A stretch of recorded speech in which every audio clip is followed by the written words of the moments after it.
Koulouba, le rapport 2023 faisant état de mise en œuvre des recommandations des Assises nationales de la refondation a été remis ce matin au président de la transition, colonel Assimi Goïta. Le document de 84 pages est présenté par le coordinateur général du comité de suivi-évaluation des recommandations des ANR. Il détaille point par point les réalisations par rapport aux réformes des doléances formulées par le peuple lors des assises. Sur 55 recommandations prioritaires, 20 ont été réalisées comme la Constitution et la relecture de la loi fondamentale. Quelques tares sont à corriger. Le point avec Sira Batili. L'impératif de redevance au peuple.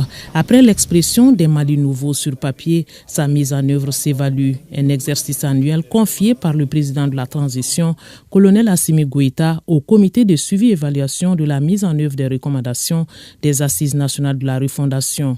Le rapport 2023 du dit comité, deuxième du genre, est officiellement remis au chef de l'État. Avec ses 84 pages, il fait le point d'exécution des réformes engagées au Mali, comme souhaité par les Assises nationales de la refondation au titre de l'année 2023. Par rapport à l'état de mise en œuvre des recommandations prioritaires au nombre de 55, au 31 décembre 2023, il est heureux de constater que 20 recommandations ont été totalement réalisées, 33 sont en cours de réalisation.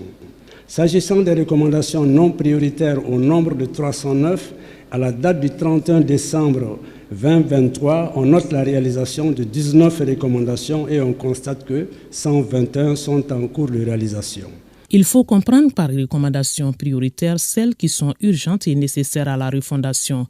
Nous pouvons en citer la Constitution, la relecture de la loi fondamentale, le renforcement des équipements et la formation pour l'armée. Des prouesses pour la mise en route du Mali nouveau, mais aussi des tares à corriger. Le coordinateur général du comité de suivi attire l'attention du chef de l'État sur deux faits. Les renseignements donnés par rapport à la mise en œuvre de certaines recommandations exécutées ou en cours d'exécution souffrent d'identification de leur coût de réalisation.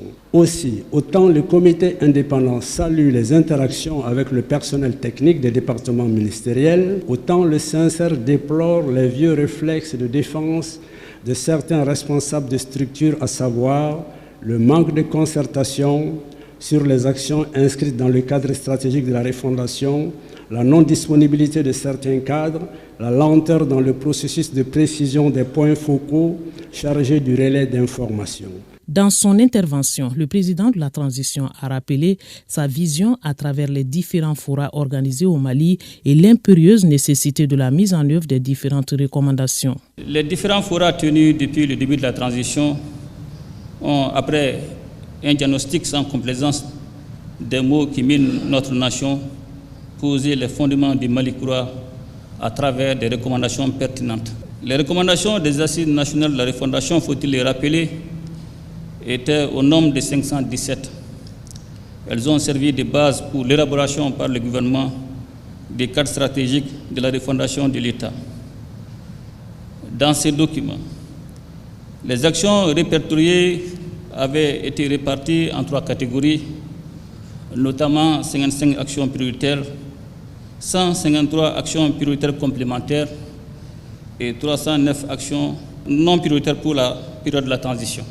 Le chef de l'État de confier que les conclusions du dialogue intermalien seront soumises au dit comité pour le suivi avec d'autres membres qui seront désignés.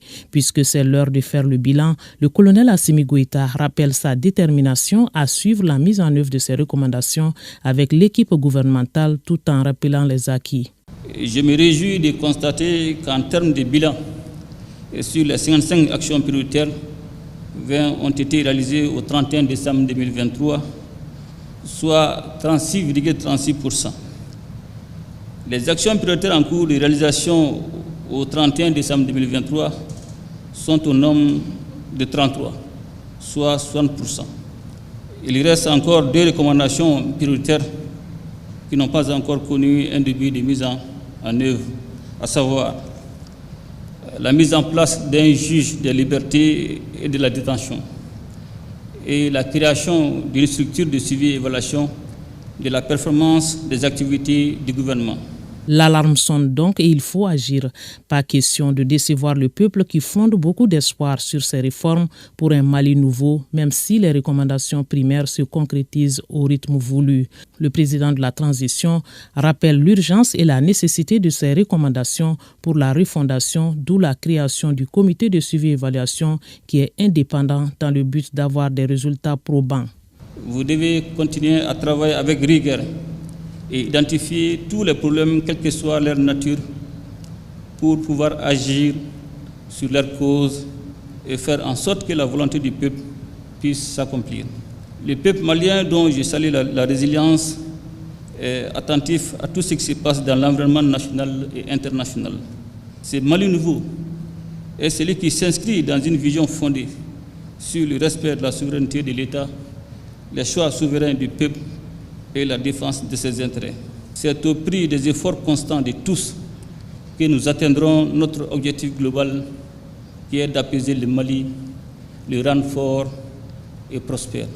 Un Mali fort et prospère au goût des Maliens. En tout cas, les réformes voulues par les Assises nationales de la refondation visent à changer l'ossature politique pour une gouvernance retouchée et bien adaptée à l'aspiration du peuple.